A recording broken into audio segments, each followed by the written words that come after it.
श्री सरस्वती नमः, श्री कृष्णाय नमः। देखिए, आज हम चर्चा करने वाले हैं कि सनातन धर्म के व्रत पर्वों के साथ खिलवाड़। देखिए, सनातन धर्म के मानने वाले हमारे हिंदू भाई जरूरत से ज्यादा बोले हैं।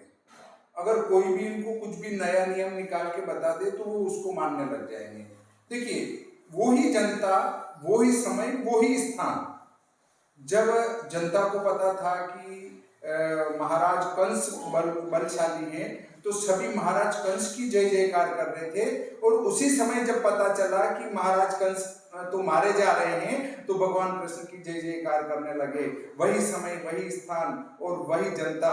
देखिए ये स्थिति।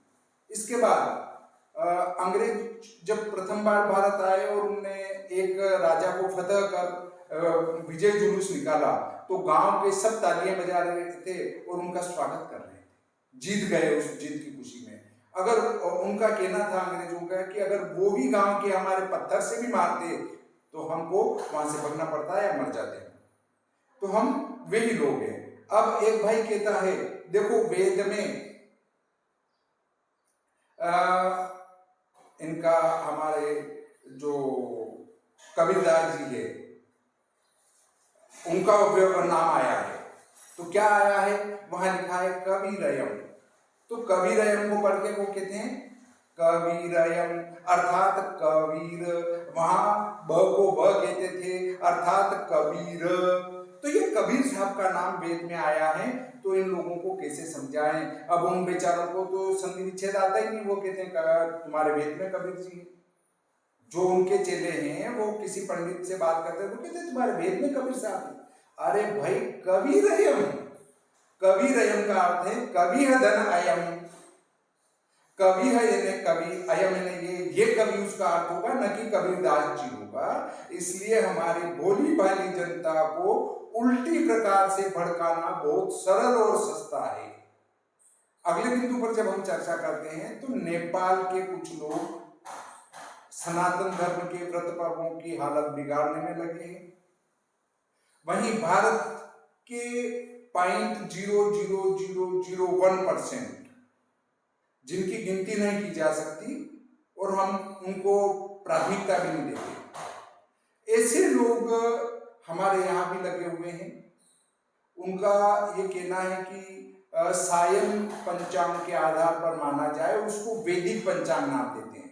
जब मैंने उनसे पूछा कि आप जो ये पंचांग बना रहे हो, वैदिक पंचांग, किस वेद से बना रहे हो, तो आज दिन तक उन्होंने ये नहीं बताया कि हमने किस वेद के कौन से श्लोक से, कौन सी ऋचा से, कौन वेद, कौन सा अध्याय, उसका कौन सा श्लोक, उससे आप इसके क्षेपक या भगण ले रहे हैं, वो हमें बताएं।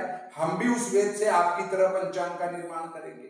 आज तक उस भाई ने ये जवाब नहीं दिया, परंतु उनका ये कहना है, विद्वान है, अच्छी बात है, परंतु आज तक वो इन सवालों के उत्तर नहीं दे पाए और अपने आप को कहते हैं कि वैदिक पंचांग है। तो अब इस प्रकार के वैदिक पंचांगों के चक्कर में बिल्कुल भी न पड़े, किसी के बहकावे में न आए। वो सब एक सॉफ्टवेयर की नकल मात्र है और निर्णय हम अपनाते हैं। हमारे भारत में जितने भी पंचांग निर्माण के ग्रंथ लिखे गए, उनमें निर्णय ग्रह स्पष्ट की प्रक्रिया दी है। फिर यदि आपको कुछ निकालना है, जैसे उसका उत्तरायण दक्षिणायन निकालना है या उसका क्रांति निकालनी है, उसका शर निकालना है, तो उसके लिए उन्हें सायन बना के निकालना बताया है।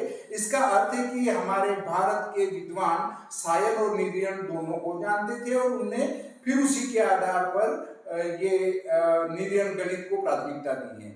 इससे अगले बिंदु पर हम जब चर्चा करते हैं तो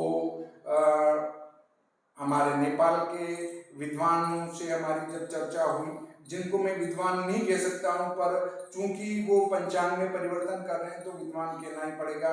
बलराम जी श्रेष्ठ साहब, हरिमल्ला जी साहब, ऐसे उनके एकाध गुरु जी और हैं जो इस कार्य में लगे हैं कि सनातन धर्म के व्रत पर्वों का कचरा किस प्रकार से किया जा सकता है। तो जब इनसे चर्चा की गई, भाई आप पूर्णिमा चैत्र की है तो उसको चित्रा नक्षत्र कहाँ से लाओगे? जब आप चैत्र को वैशाख कह दोगे, माघ को फाल्गुन कह दोगे, तो इनकी पूर्णिमा पर जो नक्षत्र फिक्स है उनको कहाँ से लेके आओगे भाई? तो उनका कहना है कि आपको अभी ज्ञान नहीं है, संक्रांति से 180 डिग्री पर पूर्णिमा होती है। भाई संक्रांति से 180 डिग्री पर पूर्णिमा होने का अर्थ है कि प्रत्येक महीने में 14 कृष्ण पक्ष की 14 अमावस्या शुक्ल पक्ष की एकम को संक्रांति लगेगी तो ही पूर्णिमा 180 डिग्री पर पड़ेगी, अन्यथा नहीं पड़ेगी। संक्रांति से 180 डिग्री कह रहे हैं तो वो इस प्रकार से 180 डिग्री आएगी, लोगों को भ्रमित करने की कोशिश न करें। ये अज्ञानी लोगों की तरह बातें हैं कि संक्रांति से 180 डिग्री पर पूर्णिमा आती है। 180 डिग्री पर पूर्णिमा आती है, ये बात सत्य है, परंतु उस संक्रांति का अमावस्या को लगना आवश्यक नहीं है, अमावस्या का प्रवेश आवश्यक नहीं है। अगर वो संक्रांति का प्रवेश मान लो 10वीं तिथि को भी हुआ है और 10वीं तिथि कृष्ण पक्ष की है, तो शुक्ल पक्ष की पूर्णिमा तक उस संक्रांति के जितने अंश बीत गए हैं उन अंशों से 180 डिग्री होगी, न कि संक्रांति से 180 डिग्री होगी। इनको कुछ भी ज्ञान नहीं है। इस प्रकार की उल्टी सीधी बातें इनने हमारे ऑनलाइन बैठक में भी की थी, जिसमें इनको अच्छी प्रकार से उत्तर दिया गया। फिर भी इनने तो ठेका ही ले रखा है किसी से कि मैं व्रत पर्व जो सनातन धर्म के चल रहे हैं उसको बिगाड़ कर ही रखूंगा, और इसलिए मैं इसको इस व्रत पर्व बिगाड़ने की समिति का अध्यक्ष बनता हूं। तो देखिए, मैंने इनसे प्रश्न किया था, क्या प्रश्न किया था? पहला, आषाढ़ को आषाढ़ कहने पर वहां ग्रीष्म ऋतु होता है अथवा वर्षा आरंभ होकर आकाश से पानी पड़ता है, इनने लिखा है। मैंने कहा आषाढ़ में ऐसी स्थिति बनेगी, तो उन्होंने कहा कि वहां पानी बरसता है क्या? तो आषाढ़ में पानी बरसता है। हमारे यहाँ अभी भी देखो आषाढ़ चल रहा है और बोनी हो गई है, वर्षा हो गई है और लोगों ने फसलें बो दी और बड़ी बड़ी हो गई है फसलें, और प्रतिवर्ष हो जाती है। इसलिए आषाढ़ में वर्षा ऋतु प्रारंभ होती है और आषाढ़ में वर्षा हो जाती है। क्या अभी वर्ष के 4 स्तंभ मतलब मैंने इनसे पूछा था कि आप वर्ष के जो 4 स्तंभ बनते हैं उनको कहाँ से लाएंगे? तो इनने क्या जवाब दिया? दक्षिणायन, शारद विषु, उत्तरायण, वासंत विषु, कर्कट, तुला, मकर तथा मेष संक्रांति हैं। मतलब उन्होंने कहा ये वर्ष के 4 स्तंभ हैं। अब इनको कैसे समझा सकते हैं कि वर्ष के 4 स्तंभ इन संक्रांति और विषु संक्रांतियों से नहीं लाते हैं, ये तिथि और नक्षत्र के योग से स्तंभ बनते हैं। कैसे इनको समझाएं कि ये विद्वान हो सकते हैं? मुझे तो विद्वान छोड़ के इनको ज्योतिष का अ भी नहीं आता है, ये ऐसा लगता है। वर्ष के 4 आसमान का पूछा था मैंने कि वर्ष के 4 आसमान कहां से लाओगे? तो इनने क्या उत्तर दिया? देखो, कर्कट, तुला, मकर, मेष संक्रांति से बन जाएंगे।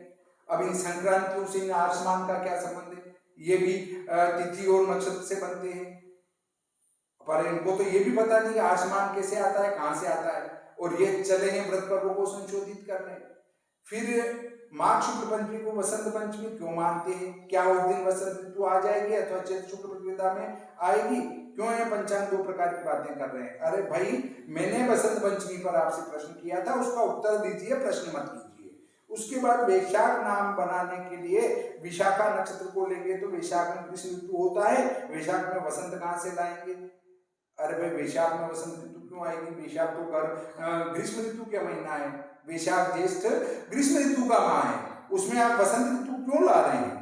ऐसे ही प्रत्येक माह की पूर्णिमा को पढ़ने वाले नक्षत्र को नक्षत्र के नाम परिवर्तन करके लाने की विधि 137 वर्ष पूर्व शंकर बालकृष्ण शर्मा दीक्षित जी से लिखे गए पुस्तक भारतीय ज्योतिष में है, उसको न पढ़कर बातें करना ठीक है। उन्हें मैंने लिखा था कि प्रत्येक जो हमारा माह से उसकी पूर्णिमा को एक फिक्स नक्षत्र पड़ता है। उस पूर्णिमा को अगर एक माह पहले मनाएंगे तो उसका नक्षत्र कहां से लाएंगे? तो वो कह रहे हैं कि इनका इनने लिखा है कि नक्षत्र के नाम परिवर्तन करके लाएंगे। मतलब ये नक्षत्रों का नाम ही परिवर्तित कर देंगे। जैसे अश्विनी को भरनी लिखेंगे, अश्विनी का अर्थ है अश्व। आकाश मंडल में जो आकृति है वो तारों की, वो घोड़े के मुंह की तरह है, इसलिए उसको अश्विनी कहते हैं। ऐसी भरनी, ऐसी कृतिका, ऐसी रोहिणी, इन सबके नाम नक्षत्र पुंजों के आधार पर पड़े हैं। तो अब ये कह रहे हैं कि उनका नाम ही बदल देंगे। अरे भाई, अश्विनी में वहां क्या आकृति तुम भरनी जैसी कर दोगे क्या? इनको कौन समझाए? इसी प्रकार श्री कृष्ण जन्माष्टमी का निर्णायक रोहिणी नक्षत्र है अथवा वर्षा ऋतु है। शरद ऋतु में रोहिणी खोजने का क्या लाभ है? मैंने पूछा था कि श्री कृष्ण जन्माष्टमी यदि 2 दिन निश्चित व्यापिनी हो समान रूप से, तब वहां रोहिणी नक्षत्र किस दिन है ये देखा जाएगा। तो वो रोहिणी नक्षत्र कहां से लाओगे? तो ये कह रहे वहां तो शरद ऋतु आ जाती है।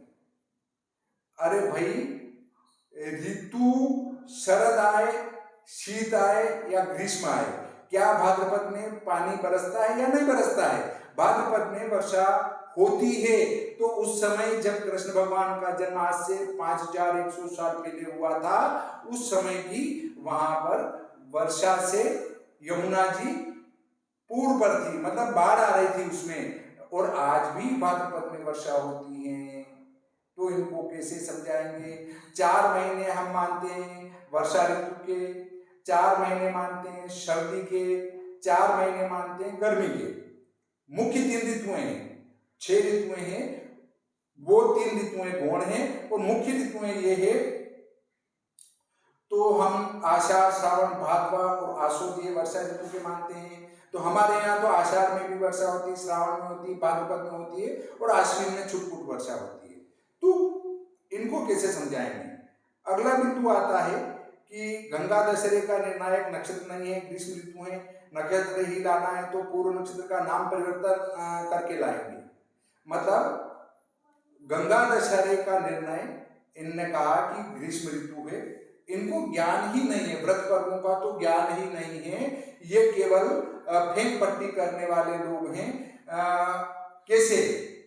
देखिए, जब 2 दिन अपराह्न व्यापिनी दशमी हो ज्येष्ठ शुक्ल पक्ष की, तब 10 योगों को देखा जाता है कि 10 योग पहले दिन मिल रहे हैं या दूसरे दिन मिल रहे हैं। तब वहां नक्षत्र को भी देखा जाता है कि नक्षत्र जो चाहिए उस दिन वो मिल रहा है या नहीं मिल रहा है।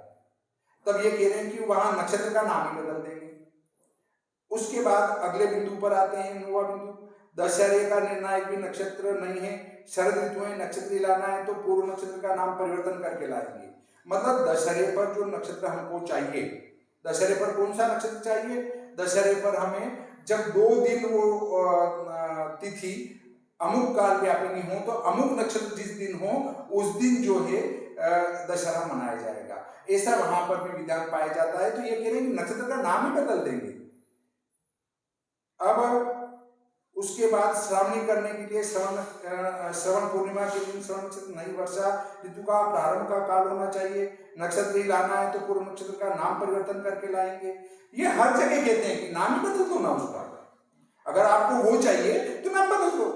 इन सब बातों के लिए फलित ज्योतिष के ग्रंथ, संहिता ग्रंथ और जातक फलित से पर्वों का क्या संबंध? शास्त्र में जिस ऋतु में जो पर्व मानने का निर्देश है उसको अनदेखा करने का एवं नक्षत्र का ऋतु बिगाड़ने वाले पंचांग का समर्थन करके व्रत पर्वों के सभी ऋतु बिगाड़ने का तथा व्रत पर्वों का कचरा करने का बीड़ा उठाया है। मैंने इनके लिए लिखा था। तो ये जो कह रहे हैं, इन्हें एक वीडियो बनाया है, इन्हें एक वीडियो बनाकर और उसमें ये बात कही है। क्या बात कही है? कि छाया देखो मेष संक्रांति में उसकी कहाँ पड़ रही है, वृषभ संक्रांति में कहाँ पड़ रही है, उसकी उस संक्रांति में कहाँ पड़ रही है। अरे भाई, छाया सायन संक्रांति से देखी जाती है, न कि निर्यन संक्रांति से। हमारे शास्त्रकारों ने सभी शास्त्रों में लिखा है कि छाया उससे देखेंगे और इसको इससे देखेंगे। तो फिर इस प्रकार का दिमाग आपका उल्टा पुल्टा क्यों चल रहा है कि उसको वैसा वीडियो बनाकर आप डाल रहे हैं? मैंने आपको ये कहा था कि मैं जो वीडियो बना रहा हूँ उस वीडियो के कमेंट बॉक्स में जाकर कमेंट्स कीजिए, वहां पर विश्व स्तर पर आपके कमेंट्स को देखा जाएगा और मेरे वीडियो को विद्वान पंचांगकर्ता भी देखते हैं, तो मेरे ज्ञान में कई बातें छुटी होगी तो वे आपके प्रश्नों का उत्तर कमेंट्स बॉक्स में जाकर देंगे। इसलिए पर्सनल आपके ग्रुप में कमेंट्स करने की बजाय इस मेरे वीडियो के कमेंट्स बॉक्स में जाकर आप कमेंट्स कीजिए, आपके उत्तर वहां पर देंगे। अगर आप वास्तव में विद्वान हैं तो मेरे वीडियो के कमेंट बॉक्स में आकर कमेंट्स कीजिए। मैं आपको आमंत्रित कर रहा हूं, वहां पर कई विद्वान जुड़े हैं, वे आपके प्रश्नों का उत्तर अवश्य देंगे। और मैं सभी पंचांगकर्ताओं से ये निवेदन करता हूं कि इस प्रकार के लोगों का अगर आप बीड़ा उठाकर विरोध नहीं करेंगे तो भविष्य में आपके यहाँ, आज तो व्रत पर्व 2-2 दिन हो रहे हैं, एक 31 अक्टूबर को और एक 1 नवंबर को दिवाली है, फिर तो उसके बाद तो कोई 1 अक्टूबर को मनाएगा और कोई 1 नवंबर को मनाएगा। 1 महीने के अंतराल पर आपके व्रत पर्व हो जाएंगे। तब दूसरे धर्मावलंबी ये कहेंगे कि तुम्हारे धर्मशास्त्र हैं या कचरे में फेंकने लायक कूड़ा है, तब आप वहां क्या कहेंगे? आज समय है जब ये लोग दूसरों के चक्कर में पड़कर हमारे व्रत पर्वों को बिगाड़ने में लगे हैं, तब हमें इनका विरोध करना चाहिए। और जो वैदिक पंचांग का ढोल बजाते हैं, वे सायन पंचांग बनाते हैं, और वे तो आर्य समाजी हैं। आर्य समाज वाले तो हमारे भगवान कृष्ण, भगवान विष्णु, भगवान अन्य जो नारायण के अवतार हैं उन सबको नहीं मानते हैं, भैरव जी को नहीं मानते हैं, माता जी को नहीं मानते हैं। उनके तो वेद में होली, दीपावली, दशहरा भी नहीं है, तो फिर वो हमारे व्रत पर्वों पर बोलने वाले होते कौन है? हमारे व्रत पर्वों को बिगाड़ने वाले होते कौन है? भाई जब आप तो एकेश्वरवादी हैं, अर्थात भगवान के फोटो को भी नहीं मानते हैं, निर्गुण निरंकार आपका ईश्वर है उसको मानते हैं आप, भगवान को कोई साकार स्वरूप नहीं है, तो फिर दयानंद जी का फोटो लगाकर क्यों घूमते हैं? भाई जो चला गया, किसी की पूजा नहीं करना। जब आप किसी की पूजा नहीं करते, एकेश्वरवादी हैं, तो हमारे व्रत पर्वों के विषय में भी बोलने का आपको कोई अधिकार नहीं है। इसके बाद अगले बिंदु पर हम चलते हैं कि नेपाल वाले मेरे पंचांगकर्ता भाइयों से विनम्र हाथ जोड़कर विनती करता हूं कि इन लोगों का अगर पुरजोर आपने विरोध नहीं किया और सटीकता से इनके सामने पेश नहीं आए, तो आपके पूरे नेपाल में व्रत पर्वों की स्थिति बिगड़ जाएगी और सभी एक महापर्व व्रत पर्व मनाने लग जाएंगे जो कि अशास्त्रीय हो जाएंगे।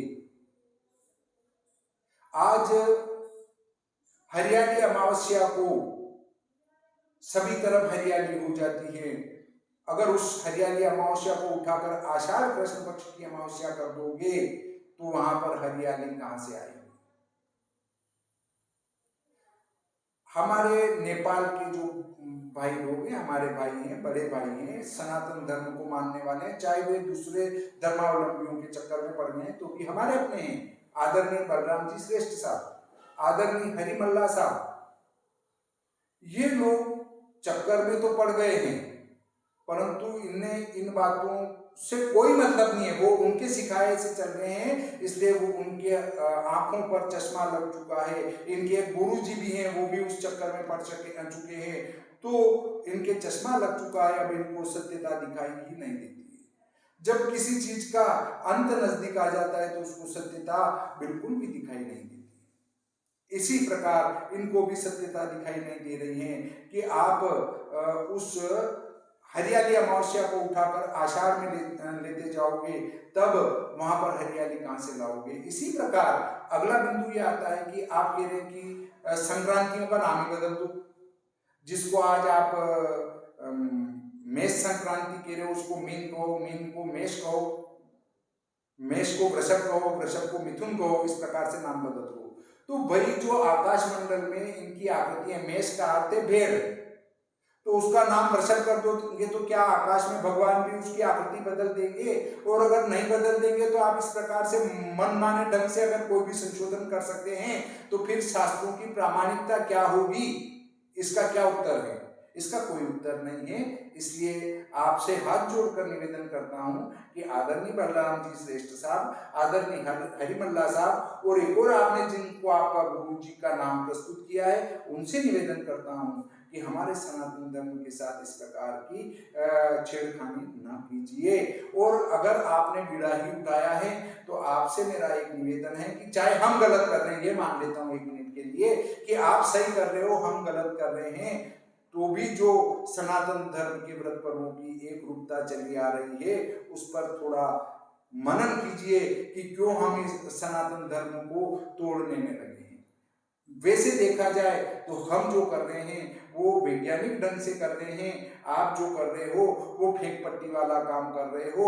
इससे बचने की कोशिश कीजिए, नहीं तो आपको अंत समय में सदगति न मिलते हुए सीधा नरकलोक में जाना पड़ेगा। ये नक्षत्र सूची का फल ज्योतिष शास्त्र में कहा गया है, उसको पढ़ने के बाद आप विचार कीजिए। और मैं हरिमल्ला साहब से, आदरणीय हमारे बलराम जी श्रेष्ठ साहब से और आदरणीय को जिनने आप गुरु का नाम लिखा है उनसे निवेदन करता हूं कि मेरे इस वीडियो के कमेंट बॉक्स में आकर कमेंट्स करें।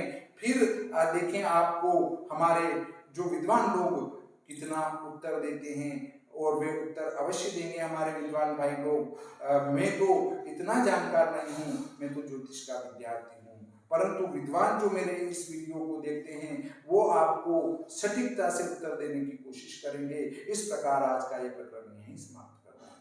श्री सरस्वती नमः, श्री कृष्णाय नमः।